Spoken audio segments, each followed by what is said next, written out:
ઓમ નમો નારાયણ. હું અરુણાબેન પી ગોસ્વામી સુરતથી તમારું સ્વાગત કરું છું અરુસ કિચનમાં. તો આજે આપણે બનાવશું પુદીનાની લચ્છી. તો એના સારું આપણે દહીં જોહે. તો આ આપણે આટલું દહીં લીધું છે. તો 2 કપ જેટલું દહીં છે અને પુદીનાના પાન. તો આ આટલા આપણે પુદીનાના પાન લીધા છે આ રીતે. અને ખાંડ તો 3 ચમચી જેટલી આપણે ખાંડ લીધી છે. થોડુંક આપણે શેકેલા જીરાનો પાવડર લીધો છે અને હંચર થોડુંક આપણે અડધી ચમચી કરતાં ઓછું એમ. તો આટલી વસ્તુ જોઈએ.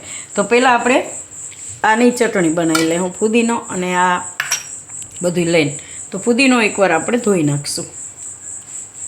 તો આ ફુદીનાના પાન આપણે ધોઈ લીધા. એને આપણે મિક્સર જારમાં લઈ લઉં બધાય. અને આમાં આપણે નાખીશું ખાંડ અને આ હંચર ને આ શેકેલા જીરાનો પાવડર. તો આને આપણે પીસી લેવું. જરૂર પડે પીસવામાં તો પાણી નાખવાનું, નહીં તો પીસાઈ જાય તો આમનું પીસી લેવાનું આને.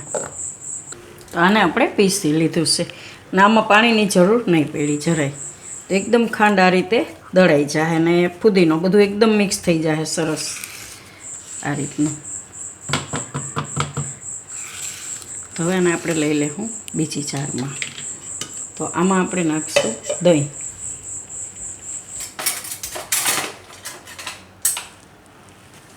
તો દહીં બધું આમાં લઈ લેવું.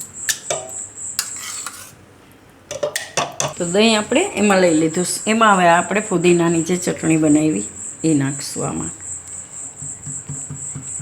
તો બધી આપણે આમાં નાખી દઈશું.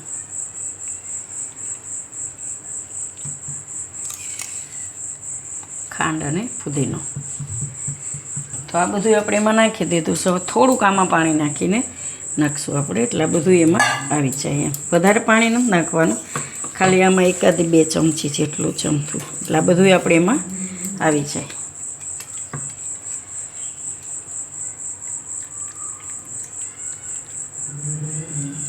તો હવે આને આપણે પીસી લેવું.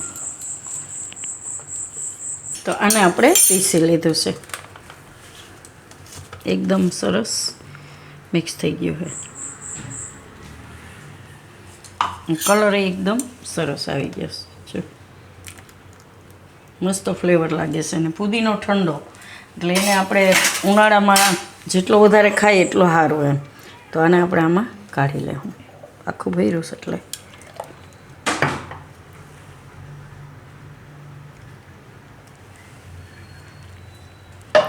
તો ઉપર આપણે ગાર્નિશ માટે 2-4 પુદીનાના પાન નાખીશું.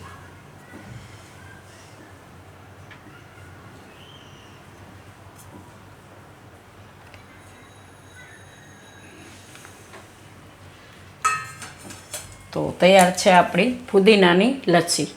તો જો તમને મારી આ રેસીપી પસંદ આવી હોય તો એને લાઈક કરજો, શેર કરજો અને મારી ચેનલને સબસ્ક્રાઈબ કરજો.